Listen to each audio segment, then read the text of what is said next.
Hi guys, I hope you're doing well, stats. So I apologize now probably for this choppy video a little bit, but I'm trying to get it done before I head to the DR with Cora. But we're doing all of chapter 5 in basically 2 lessons because by now you basically know the basic steps for doing an inference test. You know, you need to write a good hypothesis and you define your parameters with that. You need to always test your assumptions and conditions. And then you need to do the mechanics for it. And then you have to do your conclusion based off of it. And of course, all those little things are nuances you need to know. Now, remember, I gave you a sheet a few chapters ago. I think it was around chapter 20 where you could fill in all the rows. Now, I'm going to give you another one of those in the near future. And I would go back and start filling them in and seeing what you remember for the differences of these. So today, though, we're using one. It's the titled Paired Samples and Blocks. So we're going to go back to a little bit of experimental design and studies. But it's using the idea of, like on our last set of notes, where they were, for instance, looking at like worker satisfaction after having an exercise plan being implemented, and so they asked them the before and after, and we couldn't do a two-paired t-test because a two-sample t-test because they were from the same people, and so they were independent from one another. So we have to come up with another way of comparing those type of results because we do want information sometimes before and after from the same person. So that's when we're going to get our paired test. So here's some things you need to know. Again, I'm going to do the assumptions and conditions, both for the confidence interval and the test statistic on this. So we're going to work with it. So the first thing is called the PDA. So PDA. So what does the PDA mean? Well, the PDA means paired data assumption.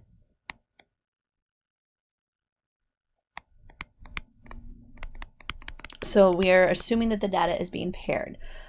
With that, you also have to check, though, to make sure that they're independent. The pairs of data are independent from one another. So again, just before, is it going to be a random sample or is it going to be a representative sample of what we need? We also still have to look at the distribution of the differences. So I need to look at the paired differences of the two, and we're going to find the mean of those differences.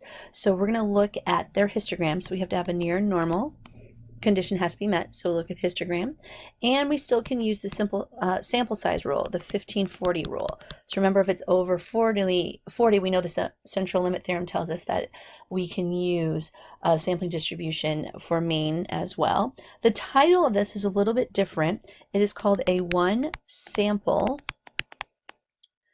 t interval. This is our interval for the mean, actually I should say for, let's just say mean of differences, for mean of differences. So the idea is I take the differences of the two things and then I find the mean of all of them together. Some symbols that we need to know.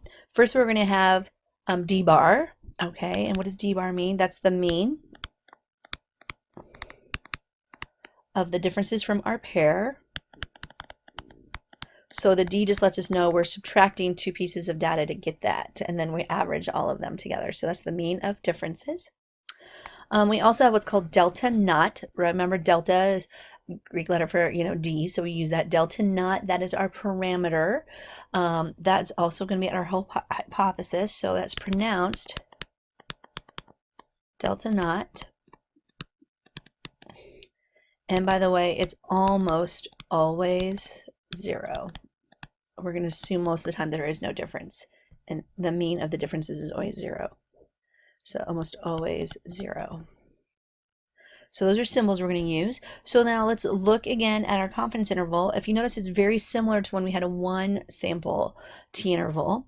The difference, though, is I have the mean of the differences plus or minus my critical value. We're still, because we're working with mean, using student t models. The degrees of freedom, again, is going to be n minus 1, so our sample size of n. So we're going to do the degrees of freedom that way. We can calculate it again. And then we have the standard deviation of the differences over the square root of n. So again, that's going to be our standard error, right, that we're working with. Again, we can do this on the calculator, which we love to be able to do. We're going to go to number 8. Now we've used 8 already. That's already one sample t interval. So it's just mattering if we already have the mean of the data or what we're doing. This time we're calculating, taking the differences and calculating the mean of those. What is the parameter we're looking at? We're looking at the mean of the differences. So mu d is what we're using for that. If we're going to do this test statistics, so using the normal model, student t model in order to calculate this, we'll use number 2 on the calculator in order to do that. How do we find the t score? Because we look for z score, but it's t score in this case. It's going to be the mean. All right, remember, mean of differences minus delta naught, which is normally 0, over the standard error, which is the standard deviation of the mean of differences over the square root of n. So very similar to what we're working with. Now, what would we call this test? It's a one sample t-test for mean of differences. So very similar to what we've done before, a little bit of nuances. The hardest part is making sure you use this instead of a two-paired t-test or a two-sample t-test or a two-sample, t-interval, making sure we're doing the right ones. So let's talk a little bit about those. So like one thing that you're going to be doing, a lot of what we're going to be in our notes, is knowing when to use a two-sample t-interval for the difference of means. Now notice the difference here, difference of means. So we're going to use this, or a one sample t-interval for the mean of differences. So that's when we actually only have one mean. So if I'm looking for the difference of means, I'm looking really at two separate samples right there, right? So where's the difference?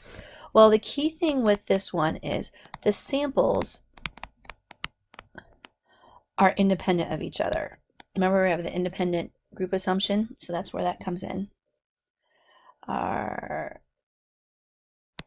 independent of each other. So like a very simple one with this, like men versus women, anything where you're looking for maybe a gender difference on something like that. Maybe something as simple as teen drivers, averages of accidents versus elderly. You could do two different groups there. I don't think a person can be a teen driver and elderly at the same time, so I think definitely got your independence. But the huge one here is we know the pairs are not independent. You could be even maybe looking like at couples, like husband and wife, how they influence each other. However, here's the thing. The pairs are not independent, but the differences of the pairs are independent. And some of you are like going, Gregerson, I don't understand. Just give me a moment. We'll do some examples. And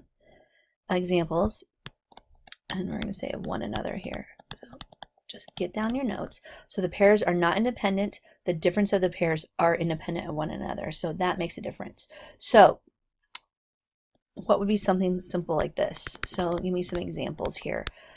Something like random samples of like couples. So like a husband and wife, asking like maybe which one thinks their marriage is stronger, maybe something like that. So you ask the husband and you ask the wife, and then you'll see the difference between those two. That would be kind of fun, the mean of differences. How about samples? Random sample of siblings. Many of you have siblings. Do your parents favor one sibling over the other? I'm going to say sample of siblings. Man, I didn't write that very well. Sample of siblings. Also, the example we talked about when we talked about blocking and matched pairs, there's a great example of this. We talked about the matching boot. Is the idea of that you had two boots, you wanted to check a new coating, so you put one boot of the old coating on the right foot and then one boot of the new coating on the left foot, and then you wear them together at the same time so that we have the same exposure to each other, but they're being worn by the same person, so those would be paired up. So that would be like the famous I'm gonna write boot example for matched pairs. I was just thinking, remember we were talking about the skiing, like maybe the wear and tear on something would be good, or like maybe different types of skis or equipment you can do. So famous boot example for matched pairs. So let's do some examples because this is the best way of figuring out what it is and showing the differences between the two.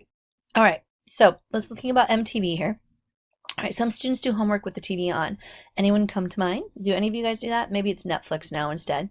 Some researchers want to see if people can work as effectively with or without distraction. The researchers will time some volunteers to see how long it takes them to complete some relatively easy crossword puzzles. During some of the trials, the rooms will be quiet. During other trials in the same room, a TV will be on, turned on to MTV. All right, so we need to remember a few things first. All right, what do we need to have for the key parts of experiments? Because it says we're supposed to design an experiment that will require a two-sample T procedure to analyze the results.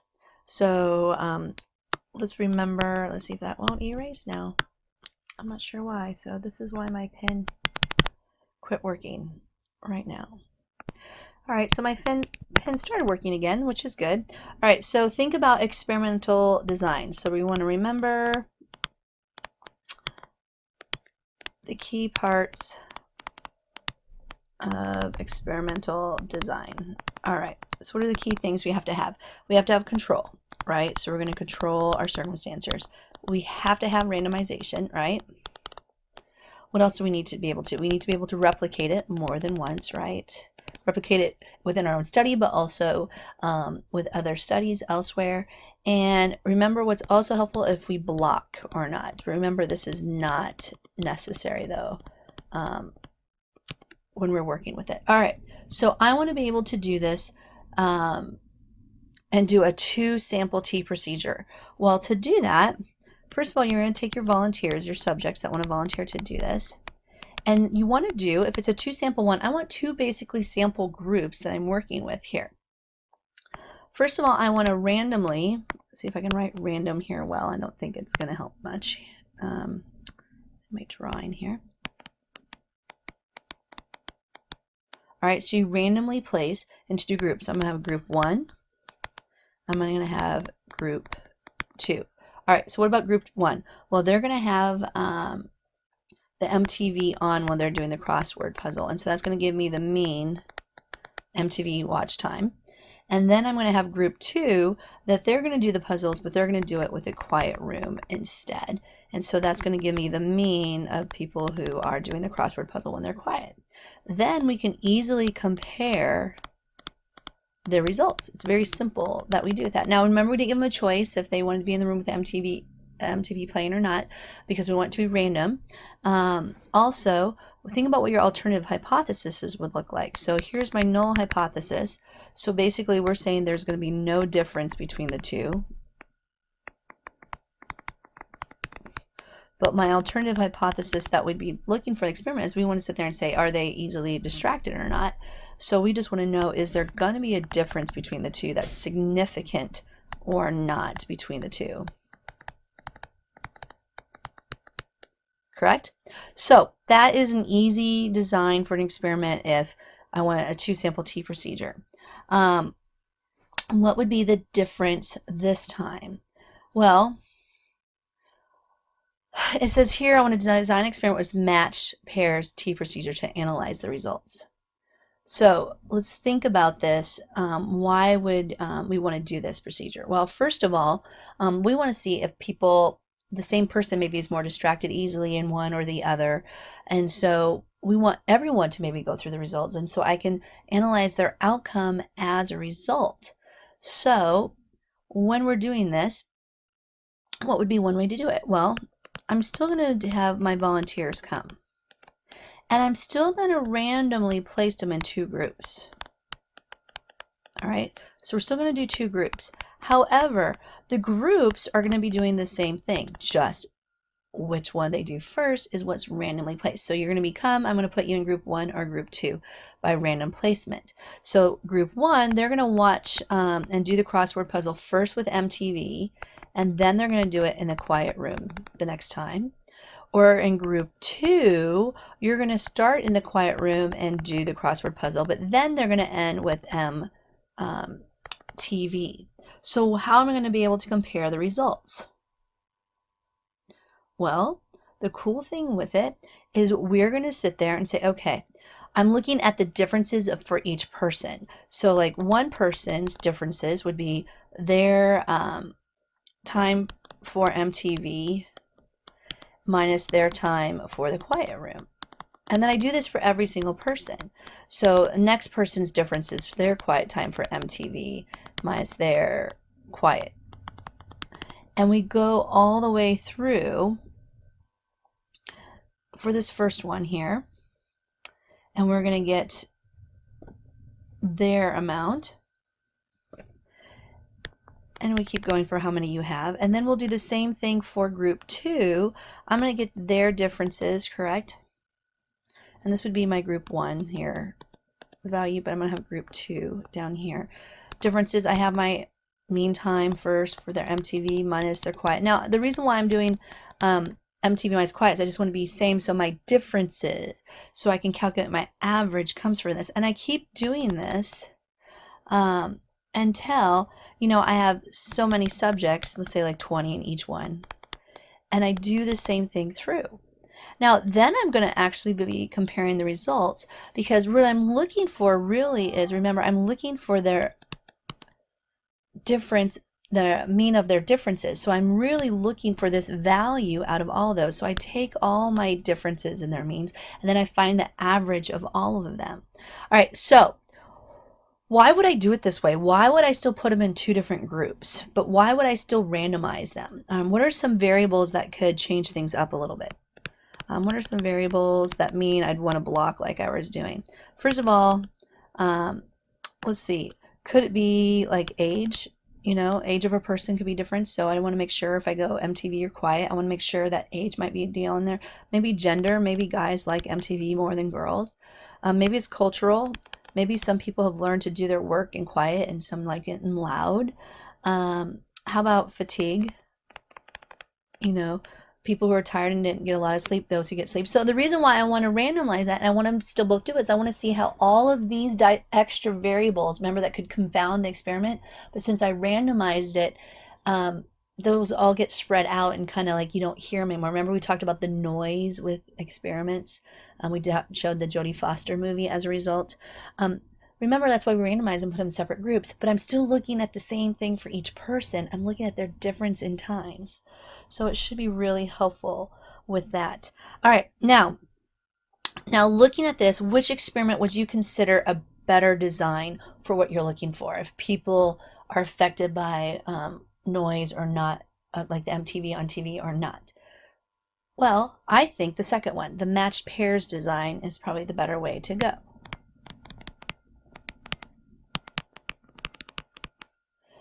It would, in part B is what I said, is the stronger design, because people vary in their abilities, right, to do crossword puzzles. Some like it, some don't. That makes a huge difference right there. The design controls that variability by matching the volunteers with themselves. So that way we're comparing each person's differences as we're doing it. All right, here's another one. All right. Women. All right, values for the labor force participation rate of women are published by the U.S. Bureau of Labor Statistics. We are interested in whether there was a difference between female participation in 1968 and 1972, a time of rapid change for women. We checked the labor, the LFPR values for 19 randomly selected cities for 1968 and for 1972. Now, I sat there and I created this, a paired t-test or a 2-sample t-test between the two, and had their outputs come. So you can see our null hypothesis, alternative hypothesis, what we'd have for each one.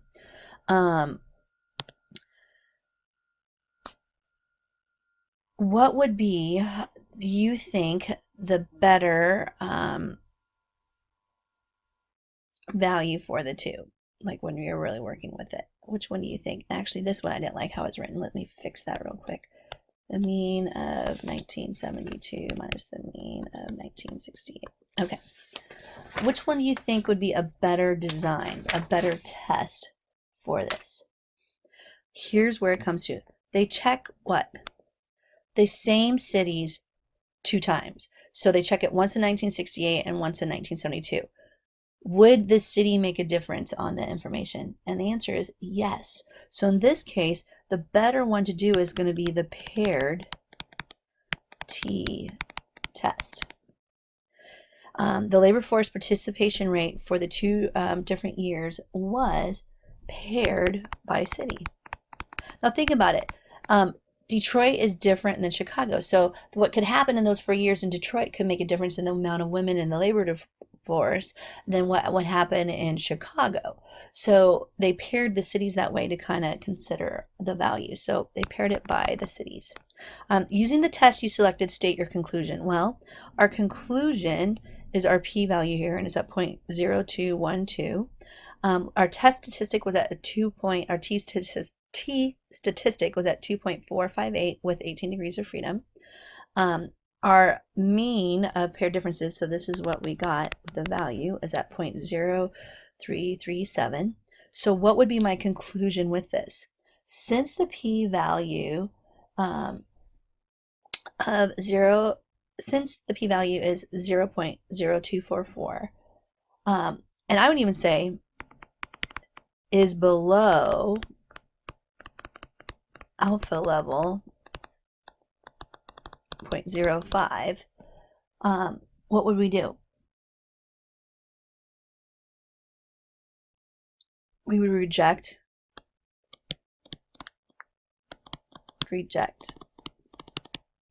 the null hypothesis, right? Now, here's the thing though, where we really have our null hypothesis, yeah, we would sit there and say our null hypothesis, that there is no differences, right? It's 0. There is what type of evidence, guys?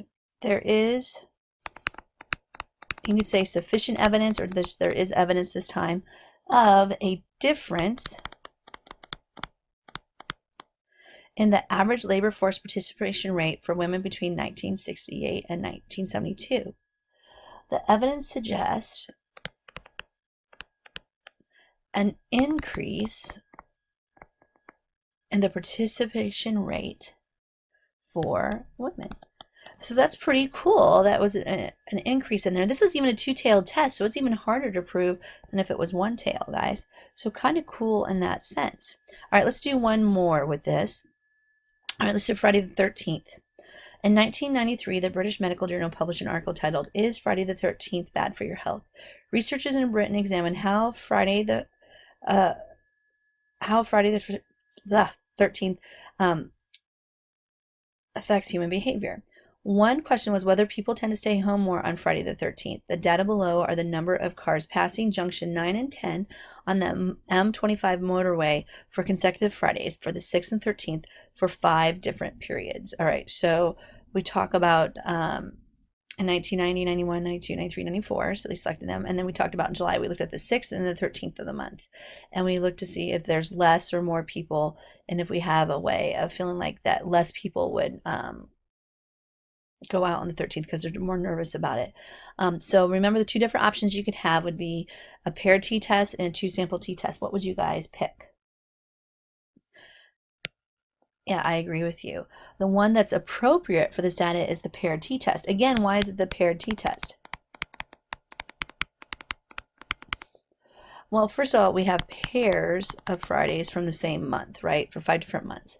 The data from adjacent Fridays within a month may be more similar than randomly choosing the Fridays. Now, again, they went from 1990 to 1994, so they picked when they had the 6th and the 13th randomly, so it's probably more representative. Now, what would be our conclusion here? All right, so with our conclusion with this one, if I was looking at it, what would you say? Well, since the p-value is, and you want to always write your p-value down, you guys, please do this on the test. Don't forget when you're talking about your p-value, you have to write it down. The p-value is 0.0212, which is above or below 0.05, yeah, which is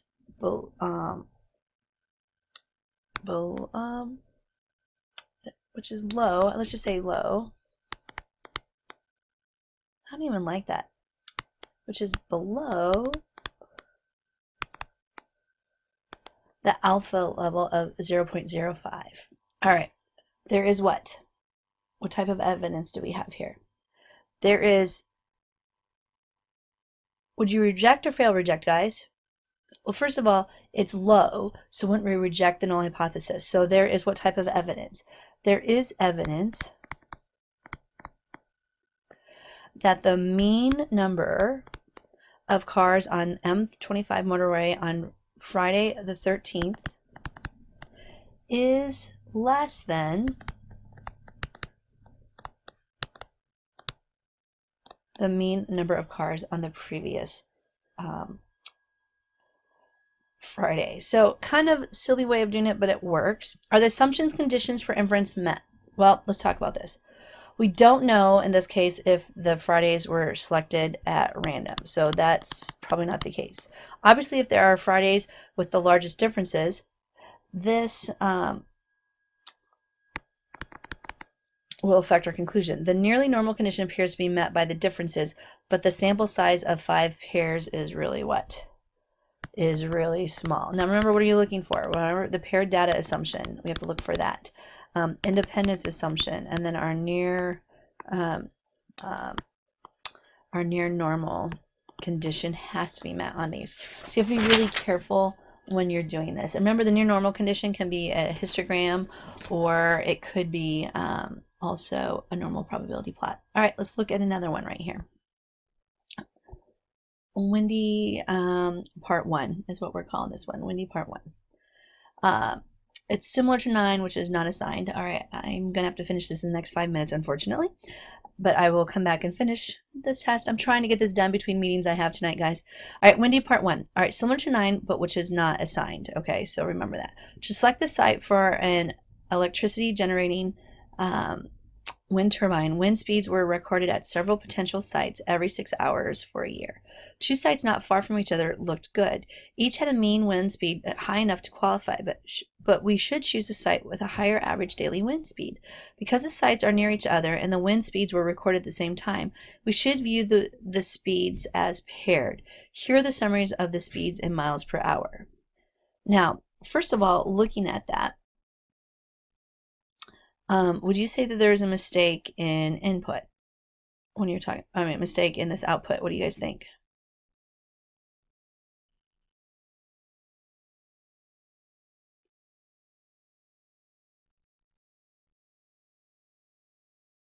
What do you guys think?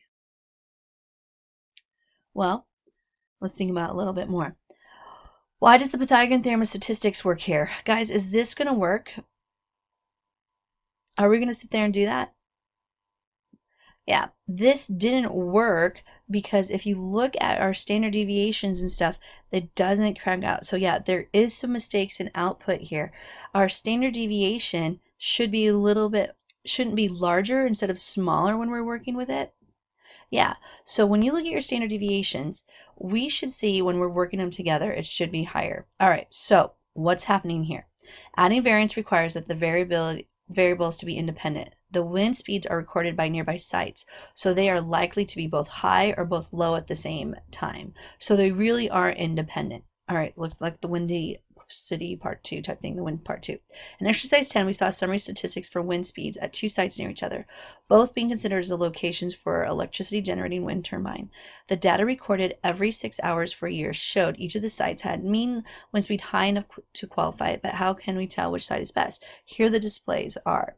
All right, so now we take the differences of them and we looked at, now look at the difference, guys. Is that basically symmetric, right?